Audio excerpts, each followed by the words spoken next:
do you have any crazy like early entrepreneurship stories? I used to sell swords in middle school. Wait, really? Let's blow up the internet. From the basement to the higher net. Scrolling, tapping, man, we ain't done yet. Let's blow up the internet. Jump in. Let's start where it all began. Hoverboards. Let's do it. What's the story here? Yes, I think it was in college. I saw Casey Neistat had a hoverboard on one of his videos. I was always a big Casey fan. Do you guys remember Casey? Yeah, of course. And we bought like 3 of them. They were really fun. So we like bought a pallet. We're like, we can make some money here. Just immediately bought a pallet. Just Casey started talking about something and I'm buying a pallet. We bought a pallet from China. I think they're like $100 each. And then like just immediately sold all of them to like our friends and kids in college and stuff. And then we started like an e-com site. And then very quickly just went viral. So did you sell the full pallet? Yeah. Oh yeah. Really? Oh yeah. Just to friends and family? No questions. Yeah. Like were you guys hustling them around? You couldn't get them. Yeah. So this was like early 2015. You start the hoverboard thing, right? And we get introduced afterwards. First day of college. Our friend Jonah from high school introduces us. He's like, hey, this is Shane. He made like $15,000 selling hoverboards. This is first day. And we start grinding on silly projects from there on out. Yeah, it was pretty sweet. And what eventually happened with that project? Yeah, so it's always a good... very well-known Shark Tank investor. Barbara. Definitely Barbara. Will not be named. We're not going to talk about Barbara right now. Sent a cease and desist to us. And for some reason, that person had a utility patent on the hoverboard. Really? And they shut us down. Dude, rest in peace to that business. That was around the same time. So I was selling Grateful Dead stickers back in high school. You remember that? Totally. Dude, made like 40 G's selling those, just screwing around. And then nice little cease and desist from the Grateful Dead. You got to frame the cease and desist. I should have framed it. Those are like... Is yours framed? No, it doesn't. I got to frame it. Yeah. I do have my first check that I ever got for writing framed from a newspaper. It's like I had that. That was a good feeling. Yeah, I should have saved that. Yeah. Niko, do you have any crazy like early entrepreneurship stories? Oh, for sure. I used to sell swords in middle school. Wait, really? Yeah. Like on the street or like? Yeah, no. To kids in class? Yeah. Yeah, so they used to sell these magazines. They were called Bud K. You guys ever hear of Bud K? No. Okay. Well, it's not a great start, but Bud K had these, it was like magazines and they would sell like cheap Chinese like katanas and like little switchblades. And they weren't like good quality. They were pretty poor quality. But I would go to kids at school and I'd be like, I'm going to buy a katana. Do you want one? They're $20. And I'd be buying them for like $11. And then I'd go home with my parents and be like, can you buy me these 3 katanas?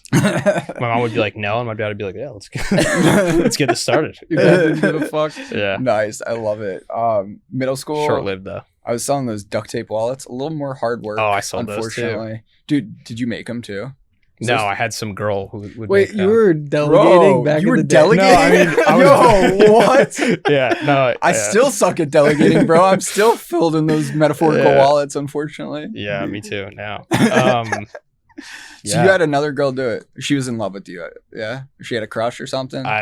I'm not going to put words in her mouth, but maybe. Yeah, that was also short-lived. I feel like I was just a scumbag in middle school. Now that I think about it, I was just always selling shit. I mean, I think you're just entrepreneurial. We were doing the same thing. I It's mean, another all word like early for it. products kind of suck. Yeah. You know?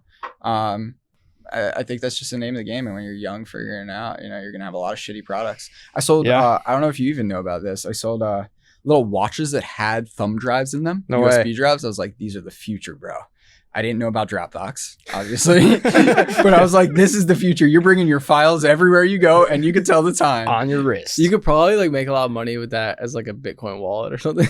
Like, throw a ledger in there? Yeah, people would That's not love a bad that. idea. Yeah. Hey, that's not a bad idea. There you go.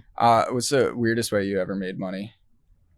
The weirdest. I feel like your wallpapers one. I mean, That was pretty weird. Yeah, that's strange. Yeah, the iPod wallpapers. I think it was. That's like, probably the coolest way you made money. That is cool. I don't know every it way is- you've made money, but that's got to be up there. It's got to be strange. Some People love nostalgia, right? Nostalgia is the best Eisenberg drug said in the it. world, dude. Greg, yeah.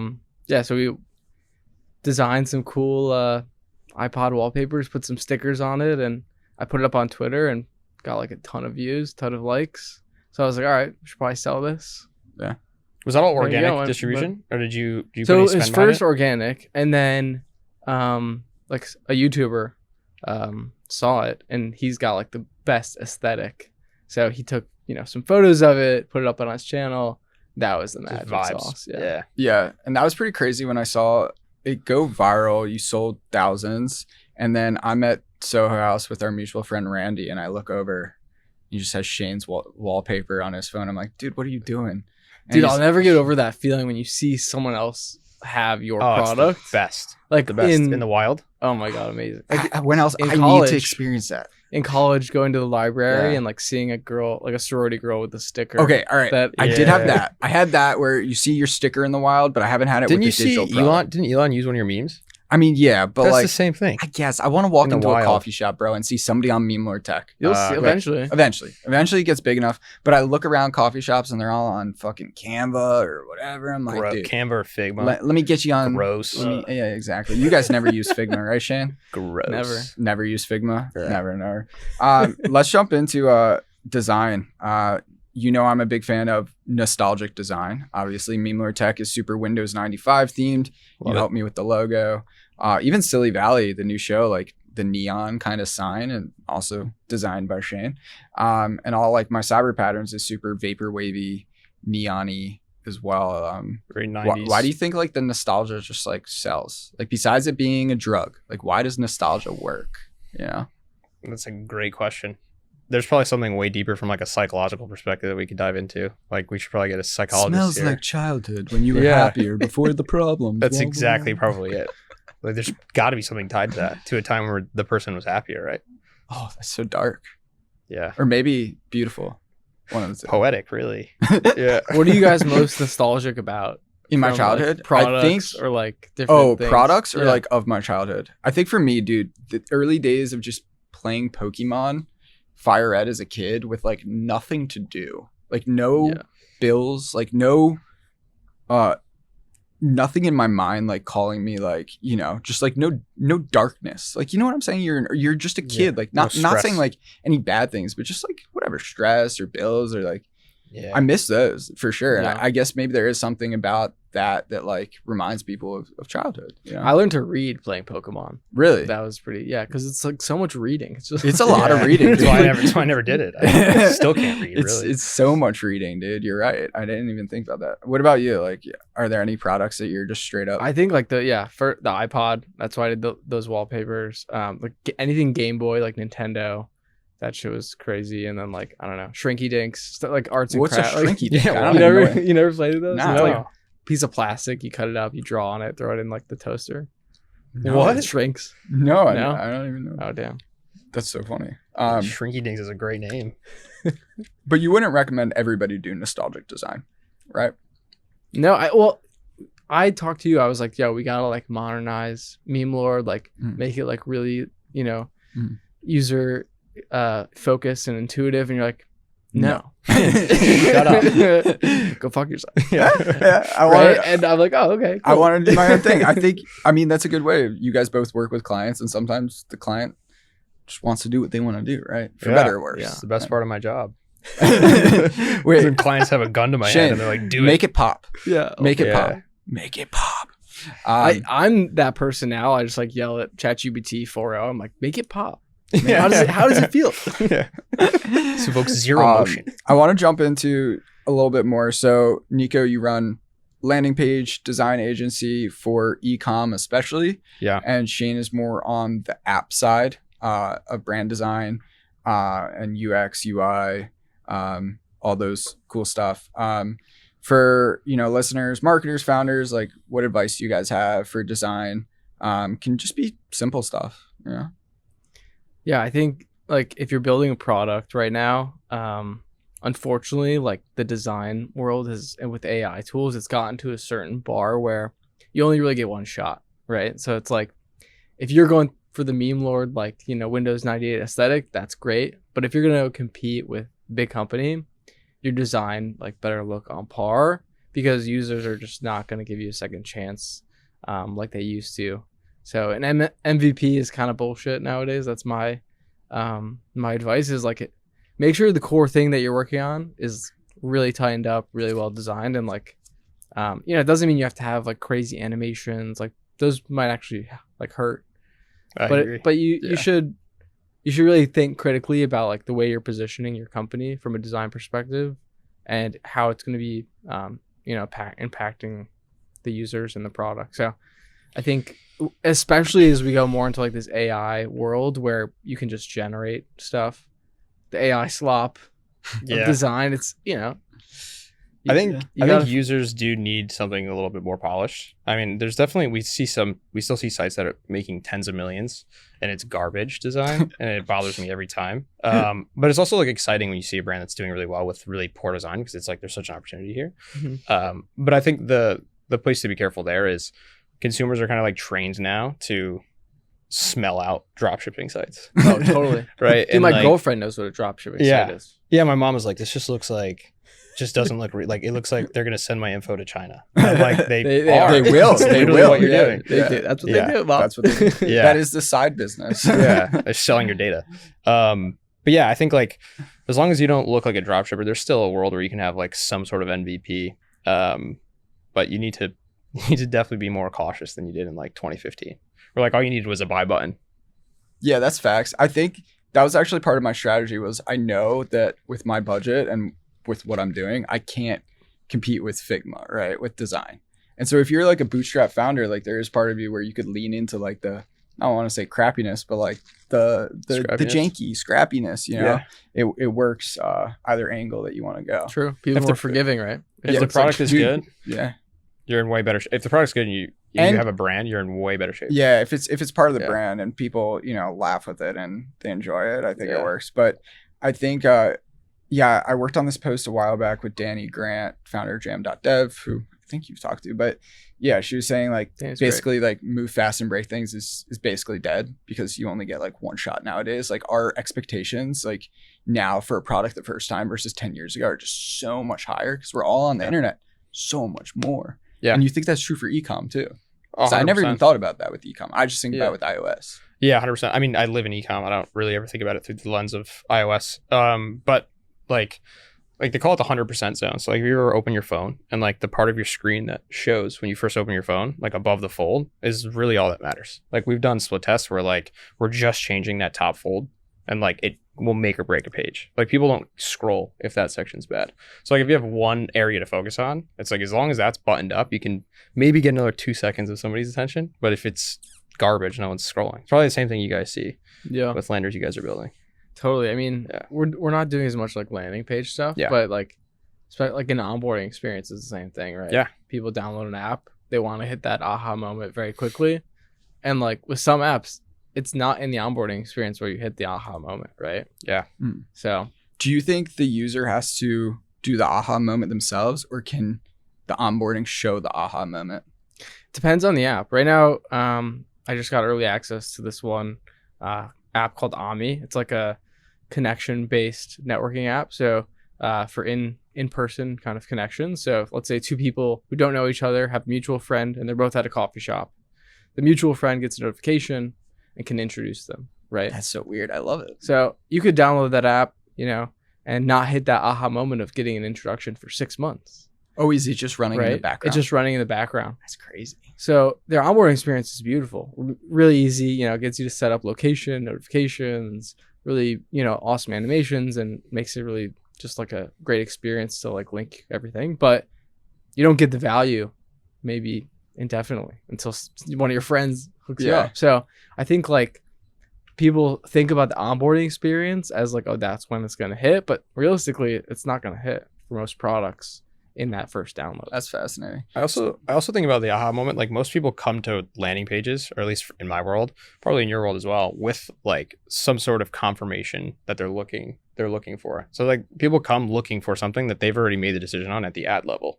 So like if someone sees something on Twitter, they've already made a decision that like, oh, this is cool, or this person's got something going on that I'm interested in before they get to the page. It's just now how quickly can they find that thing? Like that's what creates bounds. It's like the incongruency from where they came from to where they land. So I think that aha moment a lot of times happens not necessarily during onboarding, but like before onboarding, where they like see in maybe the app store of like, what are those pictures called? Yeah. I'm sure you design them all the time. Those app store screens. Yeah. Like I'm sure something like there is where people like really think like, oh, this is the app I want. And then as long as they open the app and it actually does that, then they're in way better shape than the people who have a complete disconnect. So how scientific are you getting with this? Like you're measuring everything, right? Yeah, we measure data makes like all of our decisions, and like we have everything connected. So like, talk to me. What does that mean? Like what tools? Yeah. Anything that you recommend? Especially for maybe newbies doing that stuff. Intelligence is a great tool to Shopify app. We talked about one similar in the design space, the like iOS space, but we use Intelligence to just split traffic, and then there's a ton of data on the back end that we're pulling from there. Where like GA is set up to like help us figure out where are people dropping off. We'll use like a Hotjar or like a. Oh, I'm using Hotjar now. Really? So I'm using Hotjar. It creates heat maps and stuff like that. So I use it for Meme Lord, and literally what you said, where I realized it was dumb, you know. It was my first time building Rage SaaS, clicks. and like the top 20% when on mobile like wasn't showing. Yeah. And like it was just empty, and so I just moved it up and like saw conversions go up. I was like, yeah, I probably should have set that up like 6 months ago. Like, yeah, it was like something like that. Like I'm not using the heat map rage clicks as much, but something simple like that was super powerful. Like, heat maps are huge. Also like the qualitative stuff as well. Like we work with a lot of brands that run ads on Facebook, and like we have AI bots now that read all the comments that come in on ads. And it's like, well, how congruent is the experience that someone's expecting from these ad account comments to like where they land? Like if someone's asking the same question over and over in an ad comment, like say you're looking for like, I don't know, an iPhone case. And then everyone in the comments that ad is like, does it fit iPhone 15? Does it fit iPhone 15? It's like, there's a good chance that landing page is not answering that question. That's why they're commenting.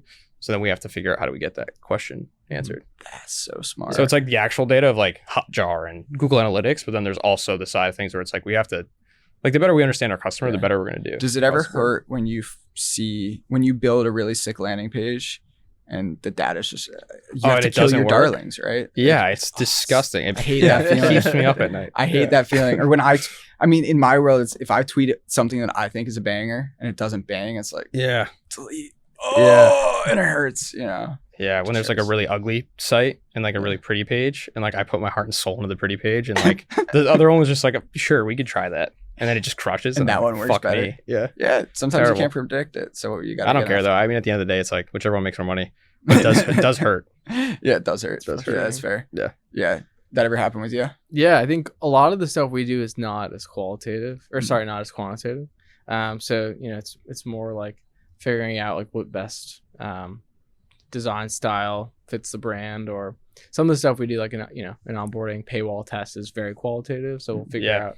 You know, so like revenue cat and stuff. Yeah, revenue cat. You know, super wall. You know, testing stuff like very, very much like A/B style. But yeah, I think like that's the hard part about design, right? Is like if it invokes a feeling, like a founder is gonna want to go with that. Yeah. And it might not necessarily make more money. Yeah. Right. Yeah. So I mean, exactly. I've had people tell me to change the designs and whatnot, but I like the Windows 95. It's the vibe that I like, you know? It's whatever. And now building the whole brand around it, you know? Niko, how did you get into design? Yeah, I was going to ask the same question. Because I know that I feel like you got to talk about the board game stuff a little bit, man. We should probably, yeah. Yeah. I have to. Yeah.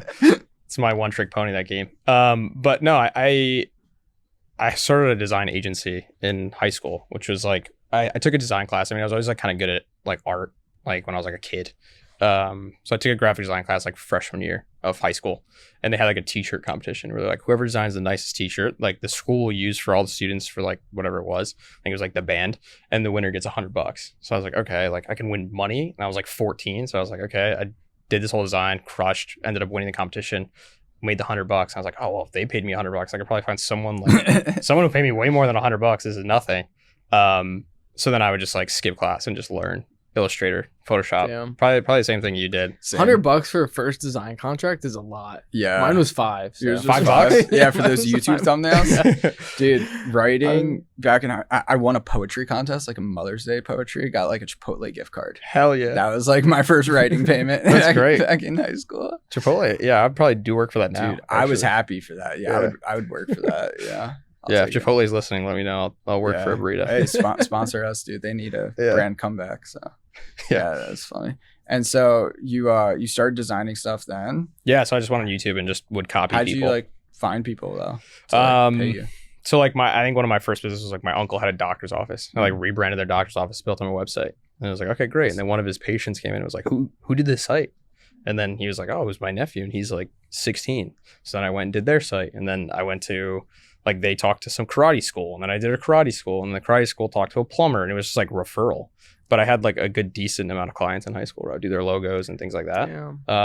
I mean, I was making probably $1,000 every 6 months. Like, it was like not a good business, but like I was learning. When you're 15, like that's enough to take a girl on a date and a couple joints. I was rich, like, dude. That's all you need, you know? Yeah. When you're 16. Yeah. That's pretty fire. And then I convinced the school to let me do all the t-shirts. So like I would do all the club sports, all the whatever. And then I was like, okay, I'm getting paid like $25 for one of these designs. So I was like, all the money's in the printing.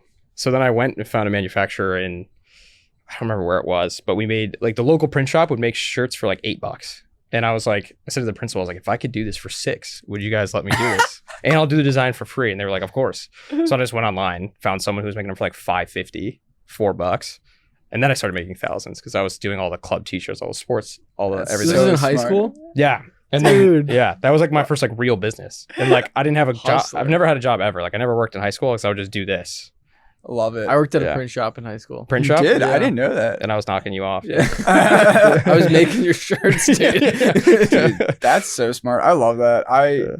If any random teachers are listening to this, which they're probably not, but like, give your kids like a little entrepreneurial Give them $100 for like, a t-shirt design. Go, dude. Seriously, like that little Chipotle contest was so motivating as a kid. It's like, like my words or my design, my art is worth something. We should do this. I mean, we should deploy like $5,000 across the country for a bunch of small $50 or $100. Have you heard about my Red Bull fund? No.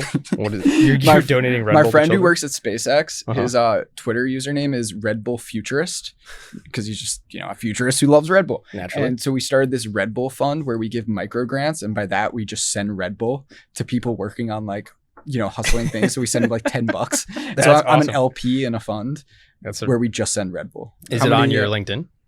Is it on my LinkedIn? Not yet, but it should be. How many deployments have you made? We've made like at least 50. Actually, Goon Maps was made on a Red Bull microphone. So I ended up acquiring a company made on the fund. So dog food. It's a full cycle. Incredible. And Memler Tech, we made the logo. So worked out. True. I didn't get any Red Bull. You didn't get any Red Bull? You want some Red Bull? I could get you some Red Bull. Yeah, how do we I'll send the microphone. Yeah. But yeah, I like that idea. I like it. I'm actually down to do that. Yeah. Jason, did you start drinking Red Bull at your bachelor party? I mean, that was bad. That was a lot of Red Bull. I think that was a full blown Red Bull-a-thon. I've never seen you drink so. I don't know that people could drink that much Red Bull. Yeah, challenge accepted, Shane. No, I think I started drinking Red Bull a lot, like when I was traveling for Product Hunt a lot. Because I was going back and forth to SF, and there was a lot of Red Bull in the A16Z office. So I was taking some there, and then just like around in SF, and I was exhausted all the time, and so I just started drinking a ton. And then the bachelor party, I was like, we're not sleeping, we're gonna fuck around, like bought a bunch of Red Bull. You gotta tell people what we did. What we built. So during the bachelor party, I had an idea. We turned it into a hackathon essentially because I don't drink. I got sober 5-6 years ago now, and we ended up hacking some shit together. It was basically like, so my grandpa died 2015, and he was like my hero, super artsy dude, author. Just like amazing guy, programmer, like fucking was making money online in the 90s kind of guy, like creator kind of thing. Yeah. And I wanted to talk to him, but he died. And so we built an AI bot using 11 Labs, Telegram, and Bubble that could talk to our, dead relatives. That's crazy. We called it, passedaway.ai, and then changed it to HeavenWireless.com. And then we decided not to launch it because a lot of reasons. One was like the moral reasons of like, are we like preying on grieving people? Because that wasn't the goal, obviously. Yeah. And then other reason was I thought this was like a weird reason, which is just like, does it change how you think about the person that died? Yeah. Like if they start answering out of control weird shit, it's like kind of could ruin the memory. It's good. But yeah, I mean, it's interesting for every project that I have launched, and I'm sure the same goes with you guys, is 20 projects you've never launched. Like, dude, Prince, Mac Miller, like their archive of music, thousands. Like, you only release a certain amount of projects. Yeah. It's like everything. I don't know. But yeah, that was how I learned how to do bubble stuff. HeavenWireless, is that what it's called? Yeah, it's a good It's a name. great name. Shane killed the design. It was beautiful. Yeah, it was good. Great It was beautiful. It was working. 11 Labs did stop letting you upload other people's voices now, though. Yeah, so makes sense. I'm glad we didn't launch it. Yeah. I was talking to somebody there about that, and they were like, "Yeah, this is not Good idea. We're gonna change the product so you can't. Yeah. I think we might have been the reason why they did that. Yeah, we patching kind of this fucked that tomorrow. one up, but for everybody else, but it's all good. But yeah, I'm curious other design tips for founders in general, startup founders specifically. Maybe around AI products, VC, anything like that. Yeah, I think like if you're going for the VC route, having like a well-designed landing page is like, it's just like steroids for VC investing. Like you're never going to want to like, you know, reach out to a VC or get a connect and have them go to a janky site. So I think we don't do like really landing pages as like a service, but find someone who does great or just landing even page the design for the app at all. Yeah. You know? I think like that's for VC specifically, that's really important. And I've talked to a bunch of my friends that have raised VC and like, oh yeah, you gotta have a 6. Yeah. Yeah.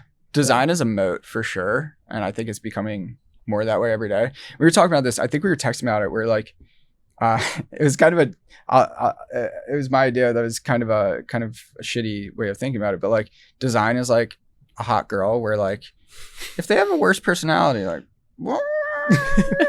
You know, What do you say? You're like, Notion has great design. The products. You know, it doesn't. Are you saying it can make up for? Yeah, bad the product's a personality? little slow. Like, you know, it's the mind's not all there. But damn, that's some nice design. You know, design like makes up for stuff. Like it adds something about it. It's more forgiving, right? People be more forgiving, and there'll also be like, there'll be more in consideration to use your product if it has good design, right? So. We're willing to go the extra mile for beautiful things. I know a lot of It's people my are. Achilles heel for sure. So- Like, you know how long we'll be working in like FigJam, just like mood board, or not even mood boarding, just like building a mind map, and I'll be like, we have to make all the font the same color. And my team's like, this is a waste of time. Yeah, This is a waste of time. You are clinically. And I'm like, insane. yeah, you're right, actually. So now we use the timer in the corner so that I can't be an idiot and be like, they're just off a little bit. We need to make them straight. So you're like the girl with the highlighters, just in FigJam. Yeah, that's very disrespectful for you to say that to me, but in FigJam, yes. But it's true. Yeah. Don't ever say that again, but yeah. Yeah. No, dude, I'm the same way in like in Notion sometimes. I hate to admit it, but I am. When it comes to like content calendar, like I need everything. I need it color coded. I just want to. Oh, fuck, I'm the highlighter girl too. Yeah, then you meet someone who's worth like $1 billion and their computer's from like 10 years ago. It's missing a key. It's a notes app. Their phone is old They and they're only just use like, iMessage. they're like drawing on a piece of paper. And I'm like getting so mad. I'm like, you should see my Notion, dude. It's got graphs. And they're like, yeah, well, you're poor. It's got custom widgets that you're not allowed in Gramercy Park. Yeah. So. Yeah, that's my, Exactly. yeah. And I just put my head down and walk away. You should sell the Notion template. Yeah. The rich people will not buy it. Yeah, the rich people will not buy it, but everybody else will. Yeah, it'll be all the other poor people like me who focus on design instead of product. Yeah, exactly. That's crazy to me that like the Notion template world is just dude, the microeconomy, bro. It's crazy. I mean, it makes sense. That's actually how I got started with Notion. Was 4 years ago. I saw somebody post about a second brain. Did you buy one? I bought it. I bought one. It's the only time I ever bought a Notion template was a second bought it brain. and it got me started actually, and like it was a great way to hook me. It was like selling a template or whatever. I've been on Notion since for my content calendar. Me too. From templates. Do you still use the second brain you bought? I now just use Readwise, which uploads all my Amazon reading or all my Kindle highlights there. So I have like the second brain through that and like all my articles and stuff. So like now I have an automated second brain or whatever. But yeah, I use that all the time. Like as a writer, super helpful to have all my quotes there. Yeah, so that's huge. 60 days free at readwise.io/Jason. Yeah. Dude, that's actually a great like product-led growth like strategy, right? It's like if you can get someone to pay $1 to a creator to use your product, like they're not gonna leave, right? Because they literally paid money to use. Dude, your I've never left since. So if you can figure out how to get creators to sell meme templates, that's a tough one. But there is, I could see that for some of the harder stuff around like video potentially. Like we figure out some way to do that where I could see that. I could see something working if there's like an animated version, something of the sort. I don't know. Yeah. But Sticky. yeah, super sticky. What's the stickiest app you've ever used? The Notes app. Notes app? Yeah. Are you just OG Notes forever? I think Are you the guy I was talking Wait, about a did minute you? ago? I might. Just a You- shark, fuck, he's that guy. Yeah, you're the asshole I Dude, hate. oh, you're that asshole. The guy who's a I killer. think the and Notes app is great design. I like craft. Dude, you can't find anything though. That's the point. Is to just create a new. What do you mean? That's It's the point. not. It's not for like saving and like Yeah. Terrible. categorizing. It's you have an idea, you open the Notes app, you write it down. Is You it, know what I mean? You like Notion better? I like Notion for content calendars. I like Notes for just writing down an idea. I had an issue where I'd have an idea and then I'd be like, which Notion page do I type it in? 10 minutes later, That's the the idea is problem. gone. Yeah. So and never to be My found again. boss at a previous company I worked for was the head of product for Notes and I think like another like to-do lists for Apple. Mhm. And he was like, you know, the product team will come and they'll be like, we need to add like this type of folder structure and tagging and this and that. And the designers will just be like, no. Yeah. What did they do all day? They just Like, chill, bro. They just They They just just made say it- no. yeah. They're paid to say They're no. just in a room with laptops, just But No. it's spamming no. It's actually great, right? Because it Yeah. diverse like it makes them different from all the other tools that are like super feature dense. Is it Craft? Is that the other one? Craft is good. That's the one I Craft.tl, use. I don't remember if it was You know what? called That's Craft. fair. I love it. Honestly, I respect that a lot more. The fact that they're purposely saying no and not just being lazy. Because I always thought they were just lazy fucks. No, Yeah. And they're purposely saying that makes me respect it. That's Yeah. like I'll allow it. minimalist. They're on a diet kind of vibe. Yeah. Like purpose. I like that. You know, I thought Apple was just like they just lost their shit. I mean, Apple is definitely falling off their horse a bit, but yeah. That's been sad to see yeah, that's from a tough. design perspective. You guys agree with that? Like Mhm. growing up, Yeah. we kids younger than us, they never saw Steve Jobs. Like that's sad. It's crazy. That's really sad. Like Yeah. I only tear up about like 3 people being Is he dead. one? Him, Mac Miller, and my grandpa. That's it. And my dogs, childhood dogs. But like, those are the only Throw 'em in people. a mix. Like, I've like literally teared up. It just makes me sad because he was like such a fucking visionary. You know, Yeah, he was a killer. it's like there's just no one like that. You know, and kids younger, they just get to see Tim Cook be like, "This is a great product. iPad 6.79314." The interview about the an Magic Apple. Mouse. What was Did you that? see They're like, do you think this is a good design? They gave him an opportunity to be like, well, it's not great. And he's like, it's beautiful. It's perfect. What was that? The one with the plug at the Yeah, bottom? the plug on the Oh, bottom. God, that I use it every day and I love it. You still use that? Yeah. Ah, I God, I can't get away from it. that's insane. That's the stickiest thing in my life, probably. It's been with me since I was like, It's sticky because he's like eating like, donuts. I'm always eating shit. Yeah. That's why it's sticky. Yeah. No. Yeah, I've had it for Should years. wash it off, dude. No, yeah, I don't even have to lift my hand. It's always on. Yeah. Yeah. Do you board game stuff? Yes. Are you cool talking about that a little bit? Yeah, we can talk Dude, about it. we've referenced it here. Yeah, I've just I feel like hinted at It's it. how you've learned. It's how you learned I a learned lot about everything. ecom, right? Yeah. So I had the design agency in high school. I'd make t-shirts, things like that. And then I have you heard of the game Exploding Kittens? Yeah. Yeah. Have you heard of Exploding Yeah. Kittens? Just Russian roulette. It's a great game. I saw them do $7 million on Kickstarter in 30 days. And I was 17 and I was like, oh, I could do that. Like how every good business starts, it's like, oh, I could do that. So I sprinted to make a board game. I went home and I spent like nights coming up with a board game. It ended up being a dirty charades. It was like a party game, like Cards Against Humanity had a baby with like taboo or like catchphrase or something like that. Sprinted to make the game, used all the design knowledge I had to like build something that was what I thought prettier. Spent all my money on a video for a Kickstarter and then launched the Kickstarter. And then day 1, like 0 sales. Day 2, 0 sales. Day 3, I had 2 sales. It was like my mom and my grandma. I'm like, fuck. Okay. Day 4, I was like in shambles. Like, this is the worst decision of my life. Like, why did I do this? I dropped out of college for it. It was like a huge thing. And then I was like, well, I have to figure out something. Like, I can't just like watch this fail. So then I started researching Google Ads and I spent like all-nighters for like a week. Or not Google Ads, Facebook ads. Learned to write ads, create ads, launch ads, built landing pages. And within that first 30 days, we ended up doing like 14,000 in ads, in sales, which like, From 100,000 in ads.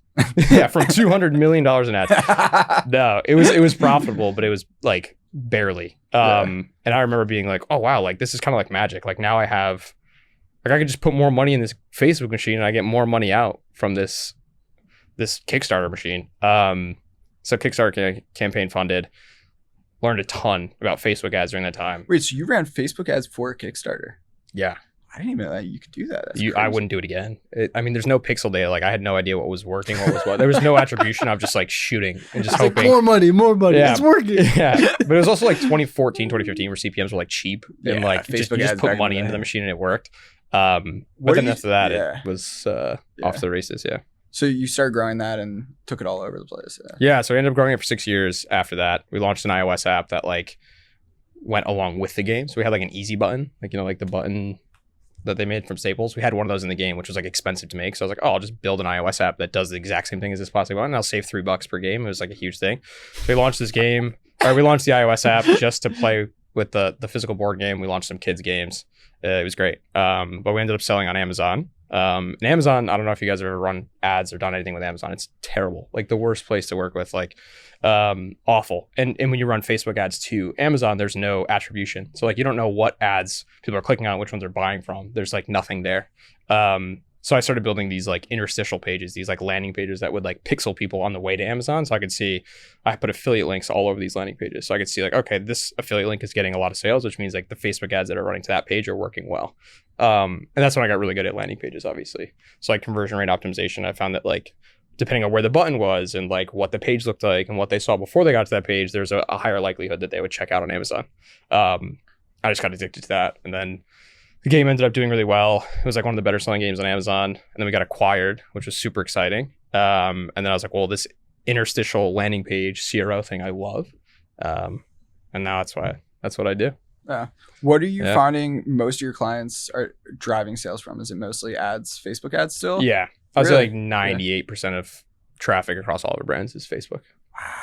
That's wild. We have some bigger brands that are like dabbling in TV, but it doesn't touch Facebook. TV? Yeah. What about like TikTok or no? TikTok, yeah, a little bit. You'd be surprised though. Like TV's, like it went from being like super unapproachable. It's like, oh, you need $100,000 budget, but like now you can launch like Hulu ads, and like TV ads, like actual TV ads for like $2-3 grand. It's like really not a ton. Yeah. That's crazy. And the CPMs are so cheap because everyone's on Facebook ads. Yeah, dude. That's going the other way. Facebook ads are so expensive now, the CPMs, right? Yeah. Generally? Yeah, it depends on the niche and the brand, but yeah.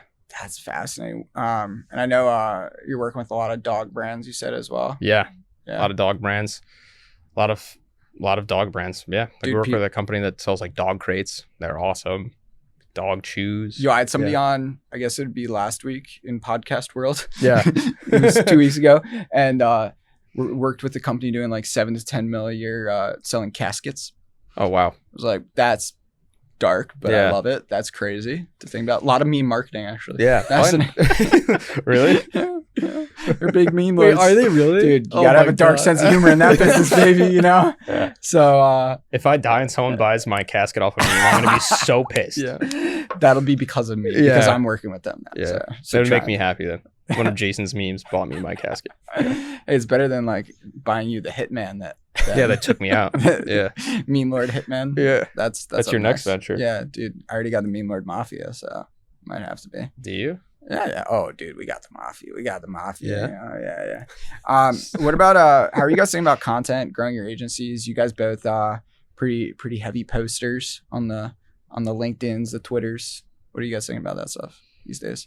Yeah, I think growing organically through content is huge. Like it's basically just ads like you're talking about, except for it doesn't cost. Except it's free. Yeah. Why I love organic marketing so much. And you go viral. And that's dude, you've had some fucking viral crazy designs. That's been fun. Your Instagram with your bank account attached. That was a good one. Yeah, that was good. The unhinged design era. I think it's finished. Yes. Do you think? I think so.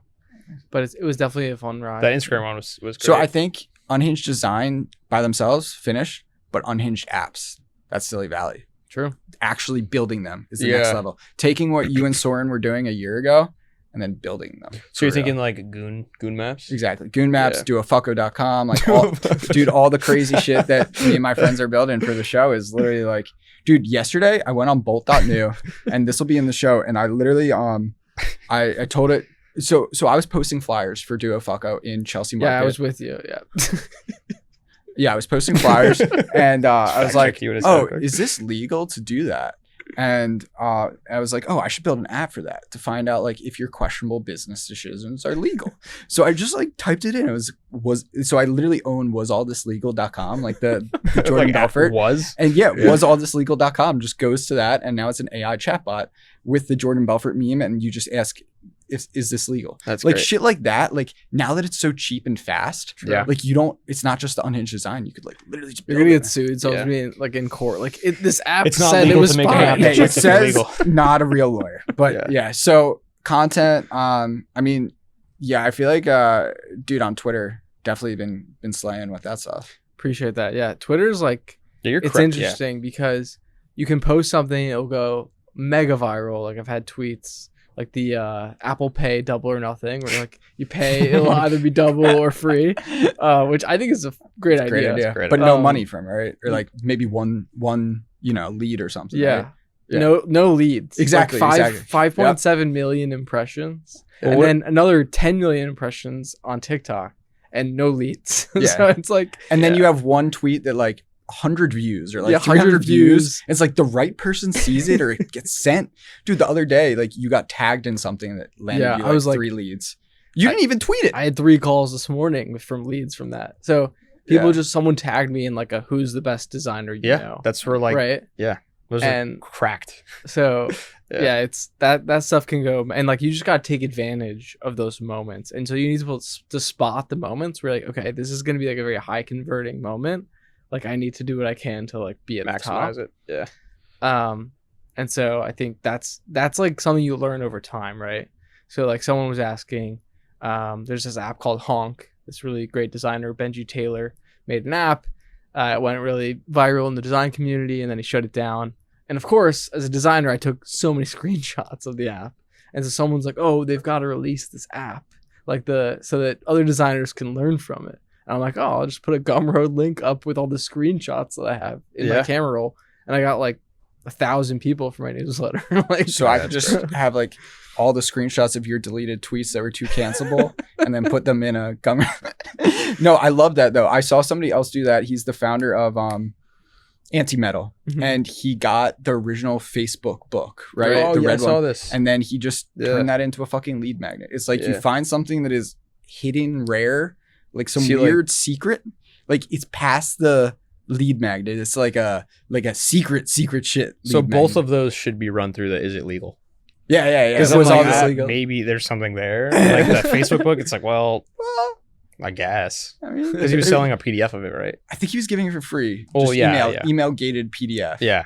that It's guy all is this good legal with dot the, yeah. Someone checking, let us know. It's actually legal. I doubt both of them either legal. The anti-metal stuff is he's a marketing. They did the growth pizza stuff, marketing right? guy. He's really good. Yeah. He did the pizza stuff where he sent pizzas to hundreds of VCs and founders. That was really smart. Branded pizzas. And he said he made like, I know he spent around 15K. They got like $1 million at least in pipeline or sales from it. I wonder if we could do stuff like that. Like, I wonder if I just sent a pizza to every e-com brand in New York City. So everyone's like cold email, bro. You gotta do cold email. It's like no. Cold pizza. You gotta mail shit to people's houses because that has 100% open It's a rate. cheaper Dude, CPM. Pipe man, bombs, dude. incredible. Yeah, glitter bombs. Yeah. Oh, Just be an asshole. Oh, yeah. Oh yeah, glitter bombs. Yeah. Yeah, that's what I meant. Yeah. No, yeah, I agree, dude. It's that next level. Is this of, like, legal.com? yeah, was all this legal? Was all this Was all this because it's legal? after you do it. Yeah. Oh, okay. We checked after. You're like, You never check before because then you might find out. Yeah.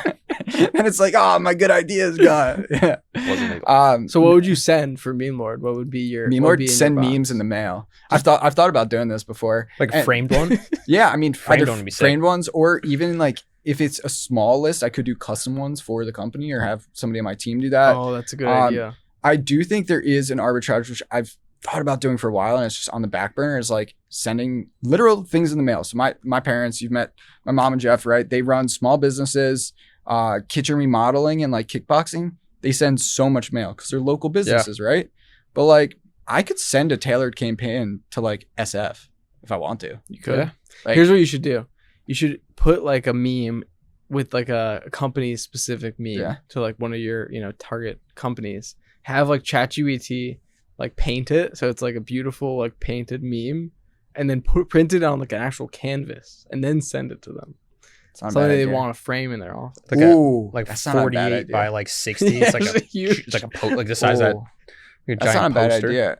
Maybe I will try that for like a big client, for a big potential sponsor. It doesn't work for my software because it's too cheap, but like for a big like potential sponsor or something, I like that. Or a VC, maybe just do that. Or maybe I like that. It's a great idea. Good. What would you send? I guess you could find like all the different e-com brands, I guess, and then send some. I could send them. Yeah, landing page. I don't even know what. Honestly, just send them cookies. Like people just love Levine cookies. Oh, those things are good. You just send them and like put your logo on the box. Yeah, be like, it's not a bad one. While we're here as well, I want to talk about scaling a bit. You guys are both two naturally creative people who have like literally what you said earlier, by design, force yourself to be more organized as you're scaling your agencies to really, I don't want to say, but high revenue, and you guys are doing great.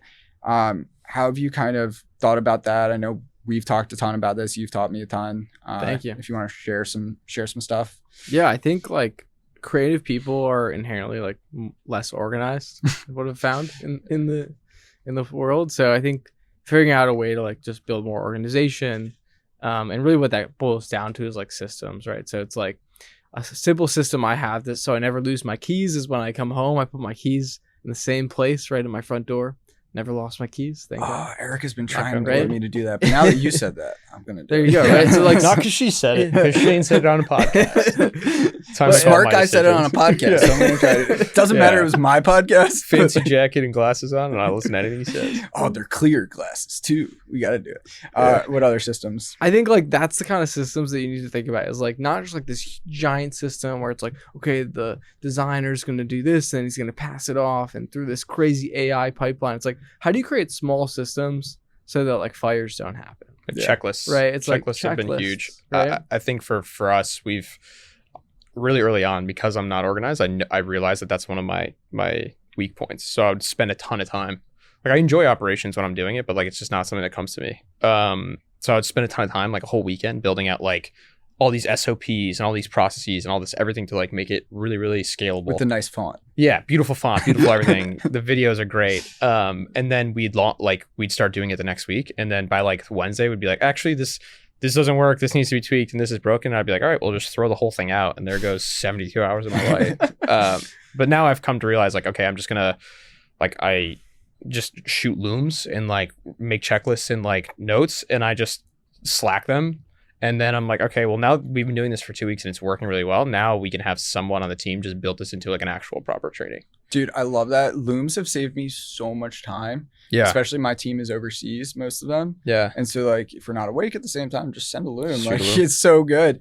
A book that Shane recommended, Work the System by Sam Carpenter. I read that when I was starting Meme Lord, I guess 7-8 months ago. Poured through that thing in a weekend. It was like breaking everything down into systems. The way that he explained it was so cool. Where like, if you go to a restaurant and the line is too long, right? There are like 4 different subsystems that could be broken. Like, is the marketing system broken? Because like they're just getting too much. Is like the hiring system broken? Where like they're not getting enough waiters. Is the chef system broken? Is like the food system broken? Where they're not getting the food. Like, there's all these subsystems, right? So something that I did after reading that book was like breaking it down when I hired a new employee or whatever. Like, here's a checklist of what we're doing. Here's what you do. Yeah. Everything. Like, here's pre-YouTube templates. Like, so helpful. I gotta read that book. It's a good book. Yeah. Yeah. Actually, I have a ChatGPT, like a custom GPT, where like you put in your daily fires. Like, okay, this thing happened and I wasn't prepared for it, and like this client messaged me and I had to like go and like do a bunch of things, and you just add it all in, and then it tells you like, okay, these are the systems you need to build to like fix these in the future. And then you just add that stuff to your to-do list, and then slowly over time you have a machine that suppresses fires. Yeah, that's great. I've been doing that with like when clients have like critical feedback or like an ask that's like kind of out of scope and it's like difficult to like manage. And like sometimes those emails will take you like 30 minutes where like they're like, oh, can you do this? And like you like the person, you don't want to say no, but like you kind of have to say no. So like I've spent time now with like when I write a message that took me 40 minutes, I'm like, this is valuable and like I'm gonna need this again at some point. And I have a Notion doc where it's just hundreds of Slack screenshots from like hey, can we stop this test early? And I'm like, well, it's not statistically significant. Like, we can't really call this off. So that when I have other team members who need to answer these questions, they could just go through the like library of Nico's Slacks. I just have fuck off, yeah, meme. Yeah, Jeez, it's just like just replying memes. Yeah. You reply with the Slack refund confirmation. Yeah. Oh, I love that. That's so smart. Shane, I know you do stuff as well, talking to ChatGPT. Whenever I ask Shane for advice, he's like, just ask ChatGPT, bro. Why are you asking me? I was like, yeah, you're right, honestly. Why? Dude, I don't think I used to read that much. And then these AI chatbots came out. And now it's like, I'm just like talking to that all day. Like, how do I do this? It's so helpful. How do I do that? Yo, I was with Jared the other day. And do you know ChatGPT has video? Did you know this? You know how it has voice? There's a video button. What do you do with that? So we were trying to figure out a coffee maker because we're retarded. And he just goes, you know Jared's voice. Yeah. How do I do this? You know, and we figure it out. We're like, oh, that's how you use a coffee maker. And we made the coffee. And like, that sounds dumb. And it is because we're dumb. But you can imagine like, okay, like my car's broken, right? I was like, oh shit.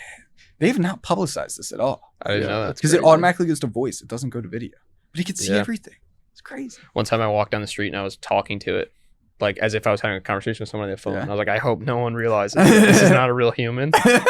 Dude, I've done that too. Walked around the park on a nice day, just talking to ChatGPT. Yeah, it's like a loser. Like a real loser. Hey, at least was it a girl's voice or a guy's voice? I switch it up every time because I don't want to get used to it. Yeah, that makes sense. You don't want to hurry yourself. You know? Yeah, exactly. Yeah, 100%. Also feels like cheating a little bit with the girls, so I tend to go to the guys. Yeah. Because I'm loyal, you know? That's a good nice. I like it. I just do a different. I feel like I'm bragging. ChatGPT voice. How loyal I am. Yeah. I when I was driving down to Florida, I got like really bored just listening to music and just started asking questions. Yeah. It's like, how does my engine work? Yeah, I love doing that. Yeah, I love it. It's just endless knowledge. I was showing my dad the other day. He's like, "Oh, I can see how this is helpful. Like, but I'm not going to use this." Yeah, good for you, son. Good for you. Like, I already know how cars work because I'm a 6-year-old man who has ancient wisdom taught to me by a World War II veteran who was my father. It's like, well, fuck you. You didn't teach me that thing, man. You know, you're too busy working. So it's all good. That's funny. Now we have ChatGPT. Now we have instead of dads. Yeah, that's all you need. I was in the Louvre a couple months ago, in Paris, and I'm definitely not cultured enough or did enough research to know what was in there that was important. And ChatGPT took me through the whole museum. Damn. I was taking pictures. I'm like, who did this? And they're like, oh, well, it was Machiavelli and whatever. Like, I love that because I go to museums and like I want to feel cultured. Yeah, but I want to understand the history of the paintings. But I also hate tour guides. I hate tours because they're annoying. Yeah, stupid. That was kind of like, great tour. Do you remember the AI pin? That was like their whole thing that they tried promoting was like you could walk around and be like, what flower is this? Yeah, they just weren't excited. It just totally failed. Yeah, they should have been a little more excited. So sad. We're more excited about it. We should have done that. Yeah, let's do it. Let's start an AI pin. Yeah, I think the AI pin should just be used as like a spy thing now. Yeah, that's all it is. But one of them just got acquired. They sold to HP. Now they're building printers, which is someone needs to disrupt. Someone needs to disrupt printers. This before. The Apple of printers, bro. There should be an Apple of printers. It's $1 billion business. I went to dinner with Randy. Yeah. The same Randy we talked about before. He's waiting outside. Yeah. Just have him come in and sit Someone should let him in. Yeah. Should we just let him in into the next podcast? Yeah. And we talked about how printers need to be fixed. Yeah. Well, I might have to do that when just a meme printer. That's all my printer can mean. Yeah, no matter what you put in, it prints out a meme. I like a different way to say fuck off. Yes. Actually, that's a different startup that I'm working on as well. It's fuckoffpro.com. There's no way you thought. I actually have one of my guys, one of my meme lords, made this already. Fuckoffpro.com. You go in and you type in something, maybe a potential client, and it gives you a ChatGPT way to say fuck off politely. I love that. That's a great idea, and that's what I was talking about before with me saving Slack messages. Exactly. Essentially, just how to say no nicely. Oh yeah. We're working on a Slack bot too. So you're already using it. You said, oh, it's crazy. Distribution, baby. It's everywhere. Already out. That's a Slack bot would be great. Dude, that's what I mean though. Like you build it in like. Can I train it on my voice? Probably, yeah. I mean, why not? Yeah. All right, I'll invest. I feel like some like corporate jobs are literally just Slack and meetings. Yeah. And so I think all corporate jobs. Yeah, almost. I'm gonna get shot for saying that. Going to this corporate building we're in. Yeah. Get shanked on the way out. Heard what you said about corporate America in there. They do have some deep security downstairs. It's pretty wild. Yeah. There's some Italian guy in the front. Some death threats going on. Yeah, dude, I was pretty hurt, not gonna lie. He let me in a couple times without my badge. So I thought we were like boys. Yeah. And today you asked for the badge. Like, fuck. I was So we like- just went way back. I was like, oh, like that hurt. You know, I was like, Yeah. I thought we were like past that. You Not know, at all. Yeah. but so it goes.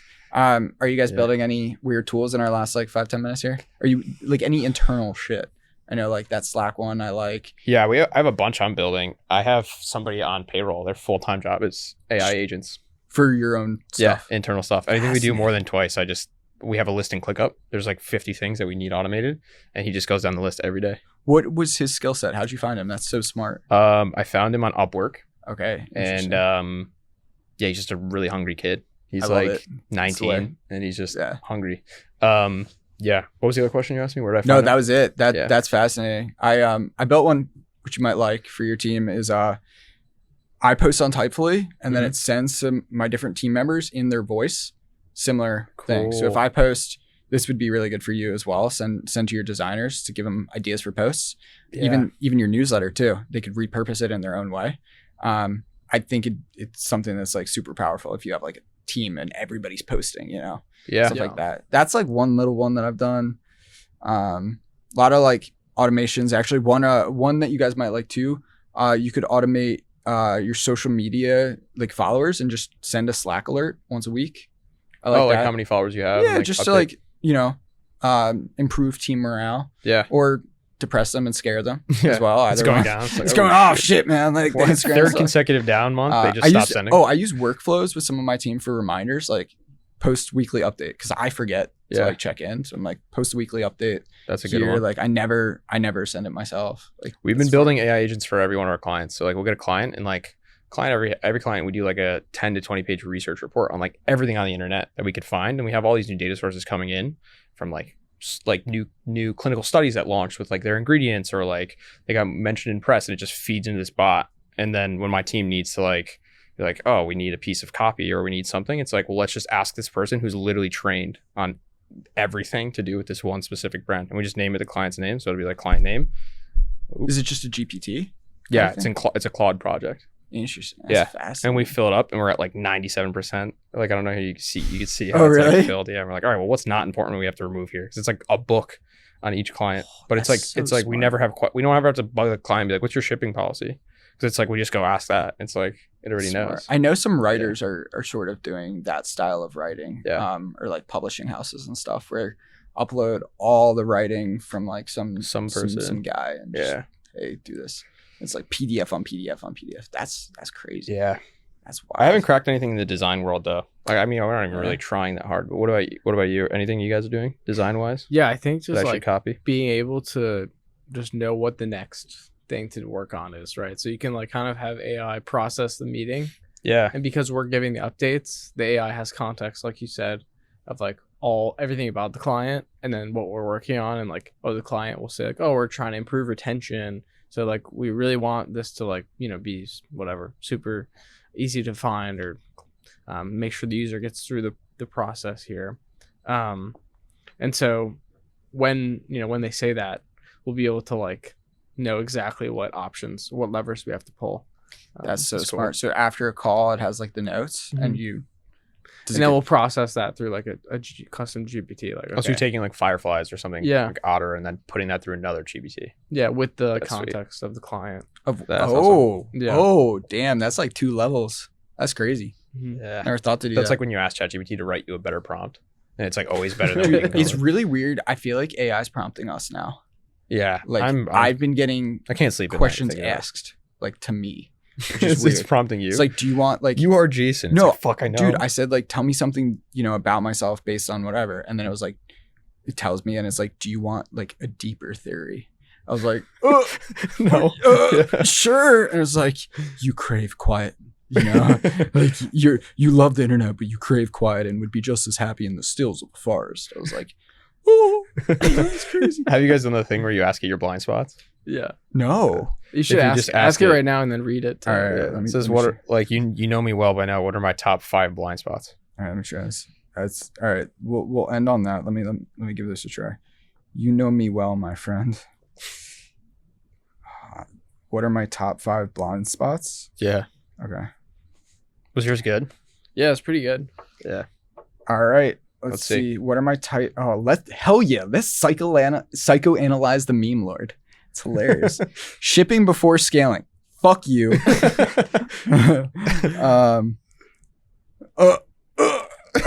like, carried that. The curse of the comedian. Your wit is your weapon, but sometimes humor can deflect vulnerability. All right. Well, I'm going to go cry myself to sleep. Creative overload. Yeah, that's about right. Delegation hesitation. Yeah, you should offload, automate, and hire, but there's a part of you that still wants to tweak it yourself. Yeah, that's about right. I'm sure you guys have felt that before. Lonely at the top of the feed. End up siloed. Yeah, just being solo a lot, working. Crazy. Well, this has been great, guys. I'm gonna go cry myself to sleep. Well, I have to go deal with this. Thanks, guys. Now, who do I send the therapy invoice to? Yeah. Which one? Nico. Yeah, that was your fault on that one.